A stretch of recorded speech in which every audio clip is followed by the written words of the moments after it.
Bourbon and House. My name is Tristan. Review number 18. And so I figured I would review an 18-year-old single malt. This one coming from Caol Ila, which is generally only sold on the UK market and a few other foreign markets, not available in the United States. It may have been available at one time, but in my whiskey journey, I've never seen it available in the United States. This was brought to me by a friend who went to visit some relatives and friends over in the UK, and he said, "Do you want me to bring anything back for you?" And I went online, gave him a list of a couple bottles, and this is one of the bottles he brought back for me, which is about 89, I think 85 pounds, just comes out to about $125, which is laughable, being that if this single malt was available on the US market, it would probably be well over $200. But Caol Ila is by volume the largest distillery on Islay, which most aren't aware of. They would think probably Laphroaig, Ardbeg, Lagavulin, but Caol Ila actually by volume produces more whiskey on Islay than any other distillery. The reason for that is being owned by Diageo, along with Lagavulin, Cragganmore, Talisker, and many others. Much of Caol Ila goes to blends, Johnny Walker, J&B, just to name a few. And so most people have actually had Caol Ila without even knowing they're drinking Caol Ila. So they haven't had it in single malt form, but mostly in blends. Caol Ila doesn't release very much in single malt form. So it's very rare to see really any at all other than the 12-year-old. And even then, the 12-year-old is quite limited, depending on what market you're in. Most countries don't get any Caol Ila. Even in the United States here, you'll usually only see the 12-year-old. They do a few limited releases from time to time, some unpeated stuff, 15, 17, 18-year-olds, which are very, very, very good. Highly recommend those. And they do, of course, some distillers editions, and they've done a few other older bottlings, but those are typically pretty limited and typically reserved for the European and Asian markets. So they just have really the 12-year-old, and then that's really all we get. You will find more in independently bottled form of in various ages in various casks from various bottlers. But really all we usually see is the 12-year-old. And so when my friend Rowan, what's up Rowan, thank you, brought me this back, I had it on my list of whiskeys to review so I could share and kind of let people know, you know, if you have someone going overseas and you're a big peat guy or girl, this is definitely one to look out for. And $125 for an 18-year-old single malt, I mean, that's unheard of. Again, if this was a normal release in the US market, it would be way more than that. Way, way more. So, Caol Ila is a peated single malt from Islay, and it is peated to exactly 38 ppm, which coincidentally is the same ppm that Lagavulin is peated to. However, if you compare a Caol Ila versus a Lagavulin, you'll generally find that Lagavulin is a little peatier, Caol Ila is not. And basically what that has to do with is the distillation process.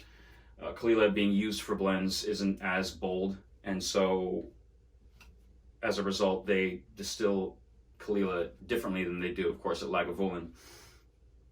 But what's really interesting about that is that you can take two different single malts peated to the exact same phenol count, and one will be more peated than the other, which is very interesting to me, considering that most people think ppm, oh, if one single malt's ppm and so is another, they're going to taste the exact same. They'll have the same peatiness, which is not true. And that just shows how amazing distillation is and how the end result can vary very greatly. So yeah, let's give it a pour.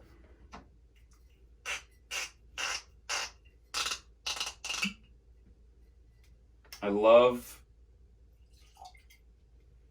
the glass of Caol Ila.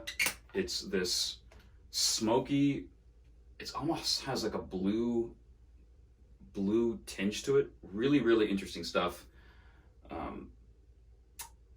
Very unique. Most bottles from Islay, not most, but well, many are dark or green. But this one has this smoky blueness to it. I always thought that was really cool. Likely chill filtered, possibly with coloring. We don't know. It's Diageo, so they're probably doing that. And this one is bottled at 40 so 86 proof. Caol Ila is known as being a less smoky single malt as opposed to Ardbeg, Lagavulin, and Lefroy. It has a more, the peat is more mineral driven, I would say. It's less iodine-like, less TCP heavy. In fact, I don't get any of that at all. Very different than Lefroy, for example. This one on the nose is very, very dry. I get wet rocks bordering the ocean. That smell, a lot of maritime qualities. So the smell of just the ocean on the rocks bordering like the distillery, or bordering really any ocean front. I mean, it just pops out of the glass. After the tides receded, and you just smell those maritime, just the earthiness of the border of the ocean where it meets the rocks. I mean, you get that in this glass. Very mineral-driven, ashy peat, and that's the best way I can describe it. Again, less TCP iodine heavy, Band-Aid quality. It's almost carbolic, but very ashy, very mineral driven. Seashells, you definitely get seashells in this. It's mentholic and very cooling, so you definitely get menthol notes. Oak resiny, but not oak dominant. So almost the resininess from an oak cask, but it's not that big oak bomb from the casks these have aged in, which are likely a combination of ex-bourbon and probably refill casks. They don't say what casks they use for this, but it's probably that. There's definitely bourbon in this. There's fresh tobacco, a lot of sea air before the storm, that smell, almost ozone-y before a storm hits, and you can just smell that outside. For those of you who live by the coast or have spent a lot of time by the ocean, you'll know what I'm talking about. Yeah, the bourbon casks are evident, but overall, the 18-year-old is much calmer than the 12-year-old. For those of you who've had the 12 and not had this, it's a lot more toned down as peated malts get with age.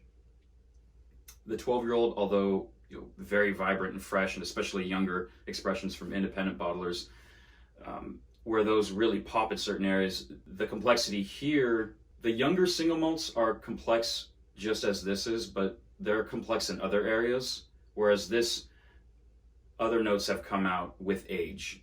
Others have quieted down, ones that probably are a little louder at earlier ages, especially sub 10 years, but definitely where the 12-year-old stands out. A lot of those notes have faded, and there's a lot more finesse and hard to explain. It's just a lot more quiet and refined. That's the best way of putting it. Really nice nose. On the palate, viscous, semi-sweet, nicely textured, lemon rind, and a quick dash of a lemon zest. It's not citrusy big, but definitely get that lemon. Charred peat logs. If you ever had a peat log, not a lot of peat here in California, but I've had them brought from Scotland and smelled them. Really, really interesting. It smells like a charred peat log that is burned out. We even actually burned one once and smelled the peat. Amazing thing to do if you ever get your hands on one. It does smell like that. Not brash. Gentle, quiet smoke. The smoke is very quiet, very comforting. It's not going all over the place. It's reserved. Very good way of saying this. A very reserved palate. A lot of maritime qualities, like on the nose. Sea kelp, black licorice, star anise, definitely. Finish is long, but soft. It's like the exhale of your favorite cigar. This would be a great, great malt to pair with the cigar, which I probably will be doing soon. Smoke is very sooty, like chimney soot, just the tendrils of smoke just coming out as I'm talking. More menthol notes, big spearmint, freshly muddled mint too. It's resiny all the way to the end. Fantastic expression by them. I would love to see the single malt at a higher proof though. I wish they were doing 46%, at least 92 proof. They're probably not going to do that because most of this goes to blends, and the money they make on this in single malt form is paltry compared to what they make for the blends, so that probably won't be happening. The unpeated versions I spoke of previously are usually a cask strength, so again, highly, highly recommend those. However, we're probably stuck at 43% with this. Look for independently bottled versions at a higher age like this, which will probably be at a higher proof, but you will pay for them. Probably much more than 89 pounds, 85 pounds. I'm rating this out at an 89, almost pushing an A status whiskey.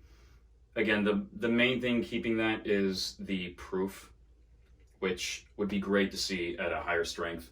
I would love to see that, but probably won't. And yeah, for those looking for Islay single malt that's not the big three, the Ardbeg, Lafroig, Lagavulin, definitely look for the Caol Ila 12. I'll be reviewing that in the future once I get my hands on a bottle. I've actually not had a bottle of that in a couple of years, but start with that. And then, you know, there's a few sites, I think mastersofmalt.com, that to my understanding will ship this to the United States, so depending on where you live. So definitely look for that.